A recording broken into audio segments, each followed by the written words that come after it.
Chinese have completely grind the imports to a halt in August. We expect also very low imports of US crude oil into China next month. China just quietly stopped buying American oil. No big announcement. No press conference. Just a small 10% tariff and total silence. What used to be 160,000 barrels of U.S. oil a day dropped to almost zero. By mid-2025, China had erased American oil from its shopping list. While they were locking in long-term deals with Russia and Iran, Washington was still arguing about old trade wars. Ports in Texas slowed down. Pipelines started running empty.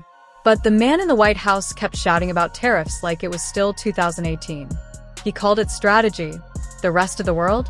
They saw it as America quitting. And the results? Brutal. The Gulf Coast spent billions building export terminals and pipelines, expecting China to be a steady customer. Tankers lined up like Ubers outside refineries, ready to ship. But after China added that small 10% tariff in February 2025, the demand vanished. Even discounted oil sat untouched. No one said anything.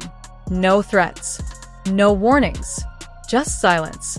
And that silence echoed from Corpus Christi to Houston. Storage tanks are now half full. Pipelines built for Asia are idle. This wasn't sabotage. It was smart planning on their side. While the U.S. was busy yelling at wind turbines and picking fights with Canada over lumber, China shifted direction quietly. And they weren't alone. Mexico and Canada joined in, building something called the Northern Corridor, a billion-dollar trade route that bypasses U.S. ports completely. Instead of sending goods through American channels, they're now creating their own paths to the Pacific and Atlantic. This isn't just trade. It's a signal.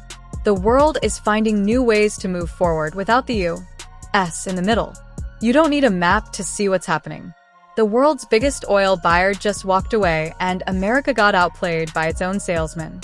The U.S. used to be the center of gravity in global trade, the dependable middleman. If there was a deal to make, everyone knocked on America's door. But not anymore. Now, even our closest allies are linking up and quietly moving around the guy shouting about tariffs and threatening to renegotiate everything. And here's the thing, no one slammed the door on us. They just stopped knocking. This isn't just about losing a buyer. It's about losing trust. Losing the image of being a reliable partner. And the man in the White House? He wasn't pushed out. He was left behind, still holding a megaphone, yelling into a room that emptied out months ago. So, what did China do after ghosting American oil? They didn't pause. They pivoted fast. Within months, Beijing had locked in new oil deals with Russia, Saudi Arabia, the UAE, and Iran. Volumes were solid. Prices were sharp. And here's the real kicker. None of it was in U.S. dollars. Most deals were signed in yuan, China's own currency. This wasn't a quick fix. It was a full system overhaul. New contracts, new trade routes, new tanker schedules. Even their refineries were adjusted to better handle Russian and Middle Eastern oil instead of American crude. Like replacing the entire operating system and then throwing away the manual. Meanwhile, in Washington, the guy who once said he could outdeal OPEC was busy blaming Canada for high lumber prices and tweeting about how windmills kill birds. While the rest of the world moved forward, America's energy policy started to look like a garage sale, full of broken promises and bad ideas. And here's the worst part. Even if U.S.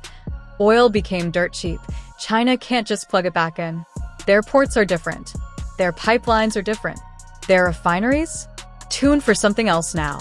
Trying to sell American crude to China today would be like forcing a square peg into a locked door, blindfolded, while bragging that you invented the key. The only energy coming from D.C. these days is hot air. China rewrote the rules and didn't even CC us in the email. But let's be real, this was never just about oil. Because when China rewired its supply chains, it didn't just change where the oil came from. It changed how it was paid for. By July 2025, most of China's long-term oil deals with Russia, Saudi Arabia, and the UAE weren't priced in U.S. dollars anymore. They were signed and settled in yuan. Now, that might sound like a technical detail, but it's actually a direct hit to the heart of American power. See, every barrel priced in yuan is a barrel that skips the dollar. It skips U.S. banks. It skips the financial systems Washington uses to enforce sanctions, monitor trade, and control the global economy. That's not an accident. That's the point. And then there's Iran. They didn't walk through the front door. They slipped in through the back. Using a shadow fleet of tankers, forged shipping papers, and just enough gray area to stay under the radar, Iran started pumping millions of barrels into China. Who's buying? China's teapots. Small, scrappy private refiners who don't care if the oil is labeled crude or contraband. As long as it's cheap and doesn't involve the U.S. dollar, they're all in. So, what did the man in charge do while all of this was happening? He stood on a stage in Iowa and called the yuan funny money. The rest of the world? They started calling it the new normal. Once upon a time, the U.S. dollar was the bloodstream of global energy. Now, it's just another option, and not the favorite. The so-called America First energy strategy, we will make America strong again, ended with America standing last at the checkout line. And while Washington was busy losing China over politics and overpriced oil, guess who slid into our spot? Iran. Yeah, the same Iran that U.S. leaders keep trying to sanction into oblivion just became one of China's top crude suppliers. Not by playing nice, but by mastering the art of being invisible. By mid-2025, Iranian oil was flowing into China like clockwork. Quiet, steady, untraceable. And no one, not even America, could stop it. By mid-2025, China was buying 1.7 million barrels of oil per day from Iran. That's 10 times more than what they used to buy from the U.S. So let's just pause and look at the scoreboard. The U.S. tried to isolate Iran. Iran bypassed us. China welcomed them with open arms. And the only thing our so-called strategist in the West Wing managed to do was make America irrelevant in a game it created. If this were a board game, Iran just skipped 3 turns, grabbed all the oil cards, and flipped the table, while the 47th president was still bragging about his last great deal. Here's the truth. Sanctions don't work when no one follows your rules. And they definitely don't work when you keep ripping up the rulebook every time things don't go your way. While Iran snuck in through the back door and China redrew the energy map, America was left staring at empty docks. Ports in Corpus Christi and Houston, once buzzing with tankers headed for Asia, are now running at a fraction of their capacity. Why? Because they were built with one customer in mind, China. Now that China's gone, they've turned into billion-dollar lawn decorations. We spent billions expanding pipelines, building docks, and stacking storage tanks for a vision called energy dominance. But energy dominance doesn't mean much when your biggest buyer changes the channel, and you're still yelling at the TV. Yes, the U.S. is trying to sell oil to Europe, India, and South America. But let's be honest, no one replaces China.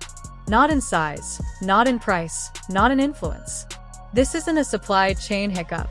It's a full-on business model crash, fueled by ego, bad math, and the kind of short-term thinking you'd expect from someone who thinks tariffs are like salt.